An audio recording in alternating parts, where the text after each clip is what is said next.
carinho, a falta de carinho revolta o ser humano.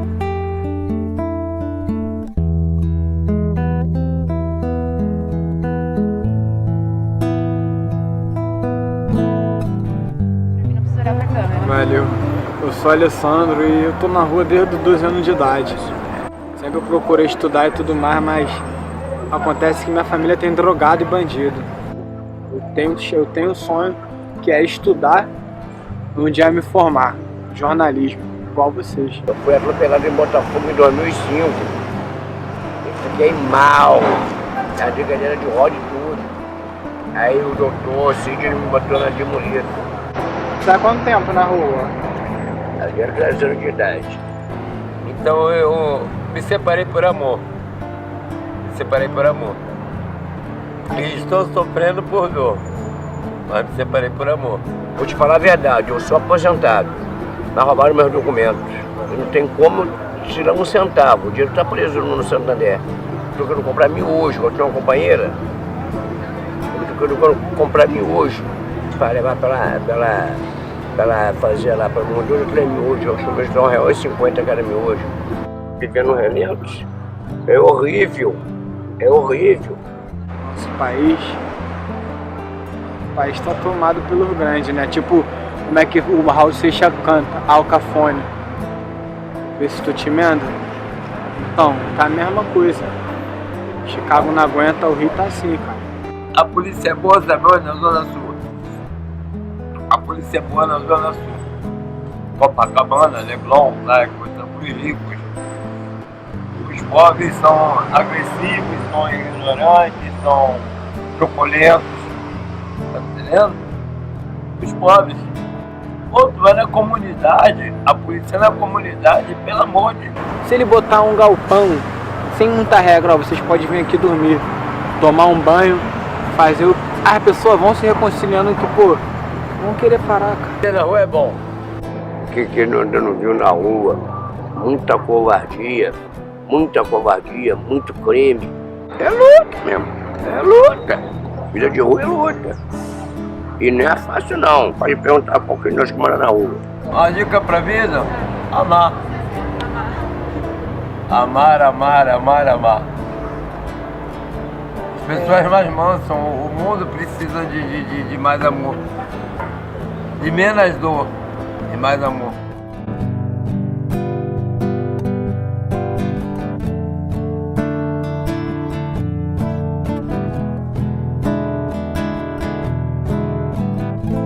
Boa noite, eu sou Wesley, Sidraque, Luiz Gustavo, e a gente vai falar sobre a questão de moradores de rua. Bom, para começar, vamos explicar um pouco sobre uma parte da Constituição Federal dos Direitos Humanos. Dignidade do latim dignus significa valioso, ou seja, dignificar alguém é dar-lhe valor, atribuir-lhe qualidades que a valorizam. A pessoa humana é valiosa, é cara. Daí vem a necessidade de prover meios através dos quais possa se garantir a valorização do homem, ou simplesmente reconhecendo esse valor, garantindo que seja feito por meios desenvolvidos. Na prática, a busca por levar a dignidade às pessoas passa por desafios como moradia, saneamento básico, assistência básica em saúde, assistência social. Para países em desenvolvimento como o nosso, com histórico de desigualdade social atrelado à nossa raiz cultural, não é simples levar à prática o princípio constitucional. Encontram-se barreiras na própria estrutura social reticente com a promoção social, que muitos confundem com assistencialismo ou populismo político. O Estado brasileiro, ele não faz favor de promover uma vida digna aos seus cidadãos. Ele apenas cumpre o seu papel constitucional, com a sua função social, pelo que se obriga perante ao direito internacional e nacional. O estado de bem-estar social, realidade em países europeus com índices de desenvolvimento social elevadíssimos, como Dinamarca, Suíça, Suécia, está, dentre outros, deveria ser querido com anseio por todos nós. No entanto, ele é combatido por boa parte, por uma razão simples. Não havemos de esperar que a iniciativa privada com seus interesses econômicos faça isso. Confundir o estado de bem-estar social com o comunismo é um erro histórico e ele é alimentado por forças conservadoras, que usam de benefício do status da justiça social reinante no Brasil. Dessa forma chamamos o feito a ordem, sociedade e poder público, que devem caminhar unidos a caminho de desenvolvimento social e de progresso humano. Mas aí eu pergunto para um de vocês dois. Quando falamos sobre pessoas, sabemos que há particularidades na condição de várias delas, e cada um pode ter tido um motivo particular para viver nas ruas. Há também questões em comum entre essas pessoas, que são repetidamente vistas em muitos casos. Uma pequena pesquisa nacional sobre a população em situações de rua foi realizada pelo Ministério do Desenvolvimento Social entre o ano de 2007 e 2008, com o objetivo de quantificar e qualificar todos esses fatores. Quanto aos motivos que levam as pessoas a morar nas ruas, as maiores são alcoolismo, uso de drogas com 35%, perda de emprego com 29% e conflitos familiares também com 29%. Os entrevistados, 71% citaram ao menos um dos 3 motivos e muitas vezes os relatos citam motivos que se correlacionam dentro de uma perda de emprego, uso de drogas e conflito familiar. Apesar de não ser muito comum, existem pessoas que escolhem viver nas ruas. Também, de acordo com a pesquisa, embora os principais motivos sejam por vezes violência e abusos domésticos ou desentendimento dentro da família, afirma-se que existe um grau de escolha própria para ir para a rua. A explicação obtida na pesquisa é que essas escolhas estão relacionadas a uma noção, ainda que vaga, de liberdade proporcionada pela rua, e acaba sendo um fator fundamental para explicar não apenas a saída de casa, mas também a razão que permanece nas ruas. Atualmente em São Paulo, quantos albergues existem? Tem 85 albergues. Apenas 7 permitem que homens e mulheres durmam no mesmo quarto, desde que o casal tenha filhos. Como aqui existem regras, tem horário para entrar, para fazer as atividades, para tomar banho, para sair, muitas das pessoas preferem a liberdade das ruas, afirma Felipe Sabará, secretário de Assistência e Desenvolvimento Social. Ações para moradores de rua devem levar em conta a particularidade de cada caso. Muitos moradores de rua usam como questionamento para não ficar nos abrigos o caso de não poder levar seus animais, mas isso está para mudar. A Prefeitura de São Paulo vem inaugurando alguns centros temporários de acolhimento, o CTA, para moradores de rua. Na Radial Leste, na região do Brás, no centro da capital paulista, a administração municipal promete entregar pelo menos 924 horas em breve. Para a instalação dos próximos equipamentos, há 4 regiões à vista: Santo Amaro, na Zona Sul, Canindé, na região central, Parque da Juventude, na Zona Norte e Vila Leopoldina, na Zona Oeste. Novidades como acolhimento 24 horas, canil e garagem para carroça, o local foi construído para atrair moradores de rua que, ouvidos pelo Estado, queixam-se de horários restritos, presença de percevejos e falta de espaço para abrigar os cães e outros albergues municipais. Quais são as principais políticas públicas para a situação de rua no Brasil? Bom, as políticas públicas, elas são de responsabilidade do governo federal, dos estados, municípios brasileiros. E quanto à assistência social para a população em situação de rua no país, as garantias constitucionais de dignidade da pessoa humana e de direito à moradia já colocariam essa responsabilidade ao Estado. Mas também foram feitas leis específicas para essa população. A principal delas foi Política Nacional para a População em Situação de Rua, que foi implementada em 2008 e que tem uma série de determinações, como capacitação de profissionais do direito e ofertas de serviços de assistência social na inclusão da população, na intermediação de empregos e na criação de alternativas de moradia, entre muitas outras. Salienta-se que o governo federal ajudará a financiar os projetos e serviços apenas em municípios com população superior a 100 mil habitantes, ou municípios com mais de 50 mil habitantes que integrem regiões metropolitanas.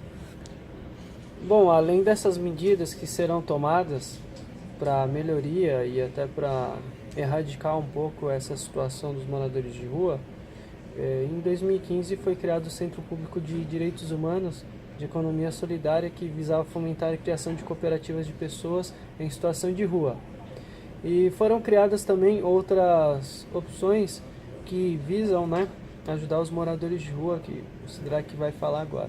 Foi criado o programa Operação Trabalho, Pop Rua, que visa fornecer emprego à população de rua, em que há um acompanhamento individual de cada participante, por 4 horas de atividades diárias. A criação de hortas e viveiros urbanos, oficinas sobre alimentação, culturas e direitos humanos, oficinas de fotografia, jardinagem, pintura de obras e até eletricidade, em que algumas são estágios para cursos profissionalizantes, tais como jardinagem e eletricidade. Foram 243 pessoas em situação de rua que passaram pelo programa, de acordo com a Secretaria Municipal dos Direitos Humanos e Cidadania. Concluímos que foi constatada uma fragilidade da vida dessas pessoas expostas à violência, à convivência com álcool e às drogas ilícitas. Também há disputa por objetos, por espaços e outras coisas. A negligência por parte do governo e o preconceito por parte da sociedade são enormes.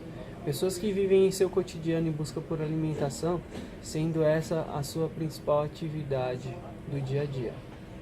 Violência essa que não se restringe à violência física, mas encontra-se no âmbito dos aspectos socioeconômico, psíquico e natural, pois na maioria desses indivíduos não tem acesso a uma qualidade de vida que esteja pautada em padrões que dignificam um ser humano.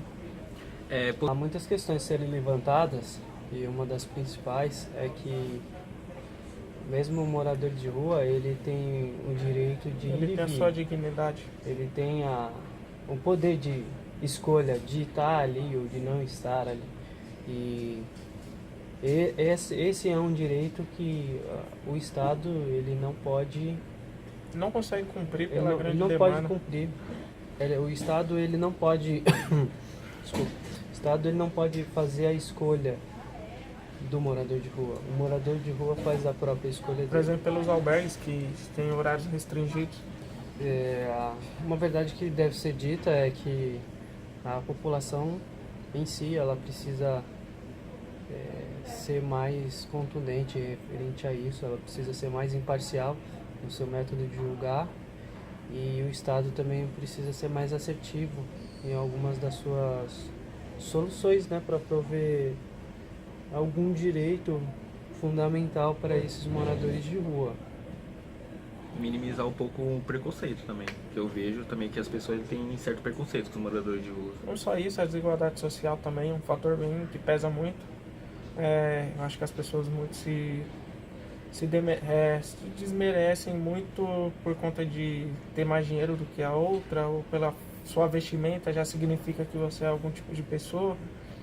As pessoas julgam muito pela aparência, e eu acho que esses moradores de rua são muito... Por exemplo, você vê um cara jogado no chão, as pessoas desviam dele em vez de, sei lá, perguntar qual é o problema, se você pode ajudar, se você pode ali comprar uma marmitinha pro cara almoçar. Não, você desvia dele como se ele fosse um empecilho no seu caminho. O ser humano também é um ser muito individualista, né? Então, se ele presta atenção nele mesmo, ele não tá nem aí para quem estiver em volta dele. Isso também implica bastante. Então, isso é o que nós achamos sobre o caso dos moradores de rua. Ética, cidadania e sustentabilidade são disciplinas que precisam ser mais desenvolvidas nas escolas para que haja uma melhora, um respeito por esses moradores de rua. Por exemplo, eu acho que... E não só por isso, por muitas mais outras questões. Os direitos humanos, eu acho que ele teria que ser um material obrigatório nas escolas, desde o ensino fundamental, porque, por exemplo, no meu caso, sempre, como eu vim de escola estadual, não sei se nas municipais ou escola particular, já se tem esse debate. Eu fui conhecer a Declaração dos Direitos Humanos na faculdade, praticamente a fundo. Já ouvi falar, mas a gente vê que não é aplicado essa política no Brasil. Eu acho que o Brasil precisa evoluir muito para que seja funcional essa declaração, que dê certo, para que a gente tenha um convívio melhor com as pessoas. Porque na real mesmo a declaração precisa de uma atualizada já. Porque a gente só tem de vários tempos atrás e muitas coisas nela lá não tem como precisando atualizar. Tem muitas questões a respeito de tecnologia que não foram pautadas, né? Até mesmo porque o avanço de tecnologia não era o que temos atualmente, e aí essas atualizações precisam ser feitas no geral mesmo. Esperamos que o senhor goste o senhor tenha gostado, né, do nosso trabalho aqui, da nossa discussão. E um abraço para o professor Menon do Wesley, um abraço do Sidraque, um abraço do Luiz e quem sabe até a próxima. Valeu! Falou.